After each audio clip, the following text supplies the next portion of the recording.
Welcome to my channel. My name is White Eagle, and today we're going to talk about the Four Noble Truths. The end of suffering is in the Four Noble Truths. Last night in the astral, I was sitting in front of a Buddhist master who only said these words to me. Few words, but he has said a lot. I hope you want to understand the meaning of this as much as I did when I woke up in my bed this morning. The Buddha stated in his first sermon that when he gained absolute and intuitive knowledge of the Four Truths, he achieved complete enlightenment and freedom from future rebirths. Awareness of these fundamental realities led the Buddha to formulate the Four Noble Truths. Yes. Now here I have a photo of the Buddha, gigantic statue. Let us continue. The Four Noble Truths are accepted by all schools of Buddhism. Number 1, life has inevitable suffering. It's called dukkha. Life is full of sufferings. Buddha identified as forms of suffering birth, aging, sickness, death, etc. Esoterically, this means that suffering exists. The ego exists in us.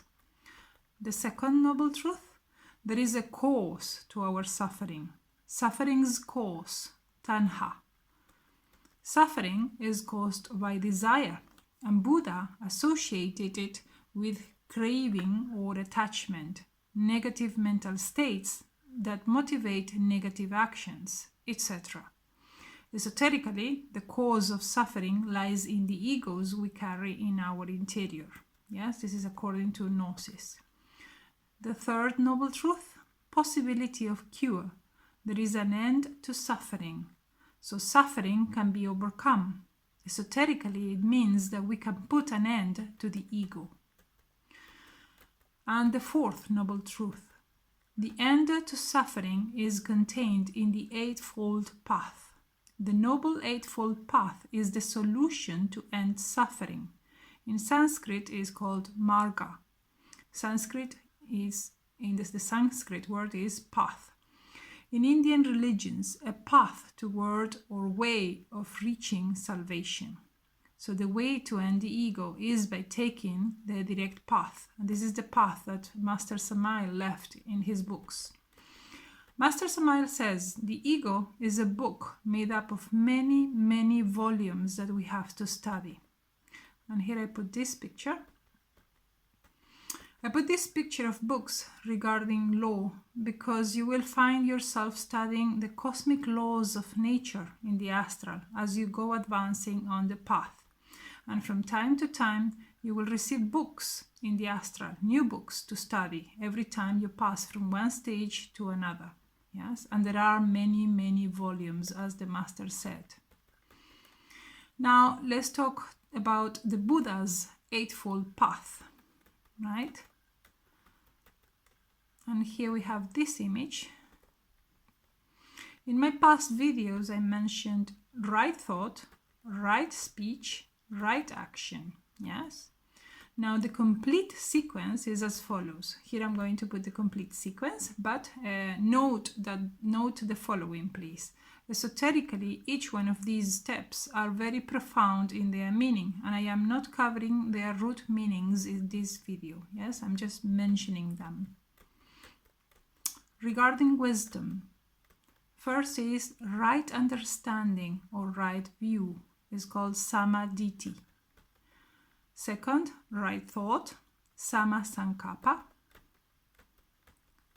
And now regarding ethics, third is right speech, samavaka. Number 4, right action, sama kamanta.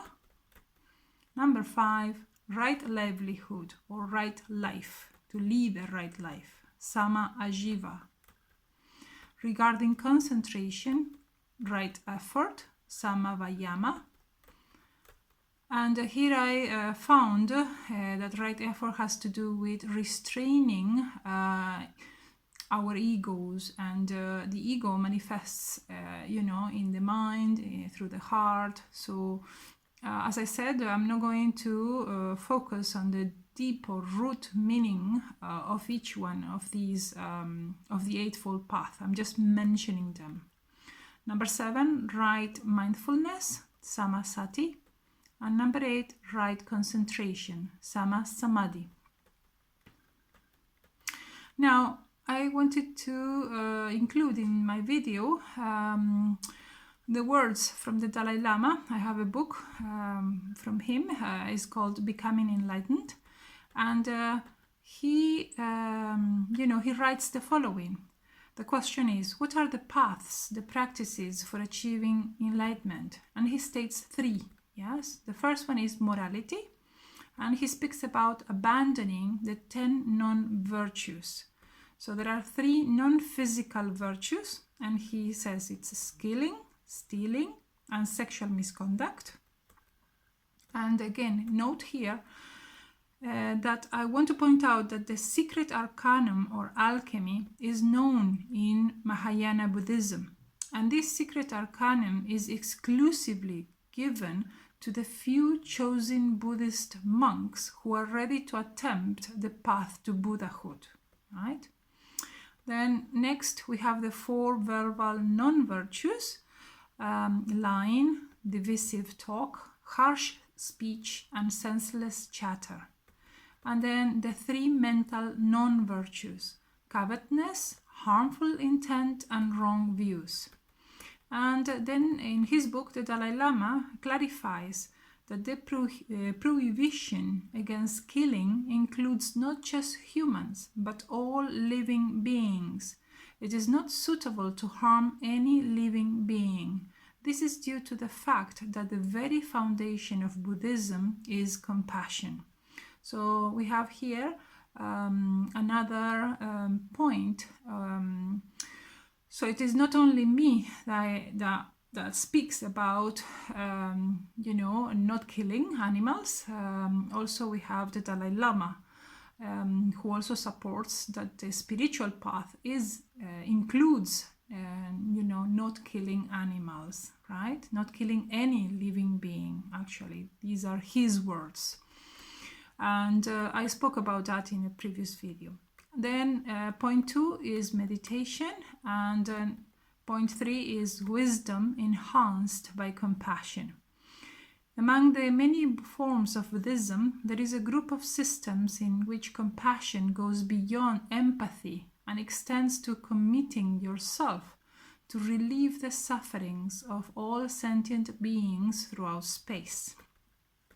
This high resolve, the Dalai Lama says, which is intentionally cultivated to the point of seeking enlightenment for the sake of bringing about the welfare of others, is called the altruistic intention to become enlightened. Note here, the Dalai Lama states the reason for someone to try to reach Buddhahood, yes, along the path. Now, when morality, concentrated meditation, and wisdom are practiced within this attitude, you can attain the enlightenment of a Buddha. And this is the path to enlightenment. Now, I want to point out the differences between Arhats and a Buddha. Sorry about my pronunciation. Now, the path of the 3 mountains, left by Master Samael Aun Weor, is the direct path that takes us beyond nirvana and to Buddhahood, right? So we're going to make the differentiation between Arhats and a Buddha, yes? And I ask you to watch again video 36. I will leave it anyway below in the description for you. I mention this because I want to point out 2 things here. First, when we enter the path of the 3 mountains in the superior dimensions, we are also accepted as members of the Secret Order of Tibet. Yes, and watch again, please, video 37.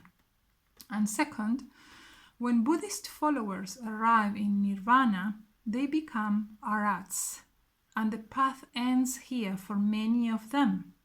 Not all followers of the paths incarnate the Christ in the 2nd mountain. So the ones who incarnate the Christ continue their path to Buddhahood. Yes, that is in the third mountain. Now, I also included here from the Wikipedia, in Buddhism, an Arhat in Sanskrit, is one who has gained insight into the true nature of existence and has achieved nirvana. Mahayana Buddhist traditions have used the term for people far advanced along the path of enlightenment, but who may not have reached full Buddhahood. Yes, so basically, we Gnostics walk the same path as Buddhists. Yes, the same spiritual path, but they only reach nirvana, and then many of them stop there. But Gnostic adepts, or we continue further on to Buddhahood. So the path does not end here, and this is what Master Samael says. I want to point out that the ego is still alive inside the person, when they reach nirvana. And if you stop here, there will be the need to return in another life to complete the path. So do not think that once you reach nirvana, this is it and you can rest. No, because the ego is still alive. Yeah. I also want to point out that although the Dalai Lama is at the entrance of the Buddhic dimension, and this is also the entrance to the third mountain, at this point the adept has not incarnated Atman, the soul, nor the three primary forces that lie ahead of him or her. And that is, you need to continue walking or ascending now the third mountain. Yes. So we talk about the Father, Son, and Holy Spirit for Christians. Yes. And here I put this image. Yes. Where there you have the Divine Mother. We have Jesus, for the symbol of the Son and the Father. And in Buddhism, they speak about the Trikaya in Sanskrit, the three bodies for Buddhists. And I show you, this is very interesting now. I will show you what is the Trikaya. They speak about incarnating the Dharmakaya, the Sambhogakaya, and the Nirmanakaya. Yes, different names, but is more or less the same thing. I'll show you in the Tree of Life here. What are they talking about? Sorry, just a moment. I'm trying to get a good picture. There we go. So I'm going to enlarge here this. So here we have the three primary forces, Kether, Chokma, and Bina. And here we have, for the Buddhists, the Trikaya. So we have the Dharmakaya, which is the Father. Then the Son is the Sambhogakaya. And Bina, the Holy Spirit, is the Nirmanakaya. So different names, but it's the same thing. And the other thing I wanted to point out is that once the person incarnates these three, also has the right to enjoy sunyata, which is the absolute, to enter sunyata. Now, this is the Tree of Life. The direct path, the spiritual path, is climbing this Tree of Life up to those heights. Once you reach, you incarnate the soul, and you incarnate the three primary forces, Father, Son, and Holy Spirit. Yes. Then this is what is called the Buddha, to reach Buddhahood. Right? Now let us continue. The concept, just a moment. I'm going to minimize a little bit. The concept of Trikaya applies not only to the historical Buddha, the Gautama, but to all other Buddhas as well. So anybody who is on the path and reaches these heights, yes, then becomes a Buddha once it continues to incarnate these three primary forces.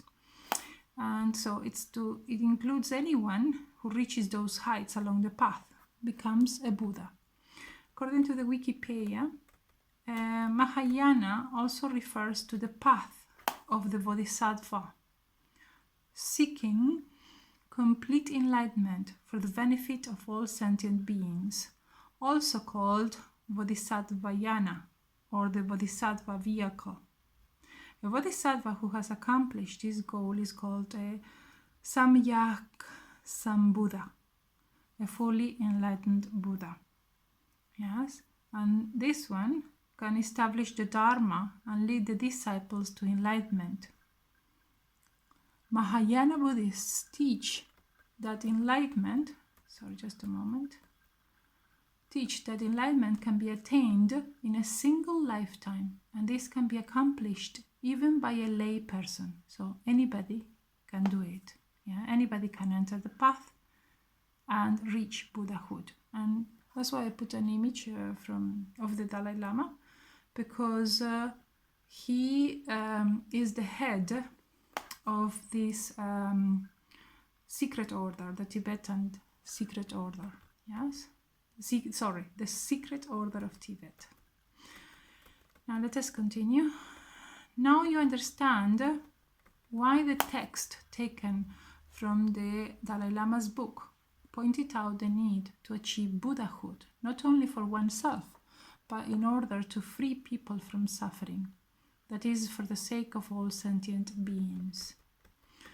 Now I repeat the words of the Buddhist master at the beginning of my video, that appeared to me in the astral. The end of suffering is in the Four Noble Truths. So it means that only when someone along the path incarnates the Trikaya, the three primary forces, he or she becomes a Buddha. One acquires absolute and intuitive knowledge of the Four Noble Truths, achieves enlightenment and freedom from future rebirths.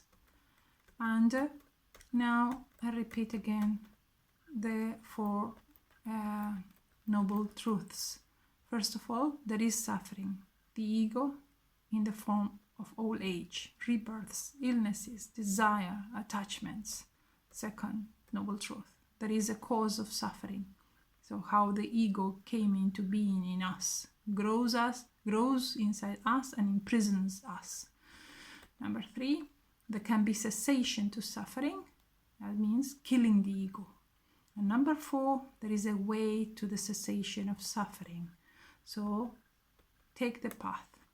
Yes, take the direct path, because it can liberate you from this endless suffering. And I leave you here with this image of somebody walking towards Buddhahood. See you in my next video.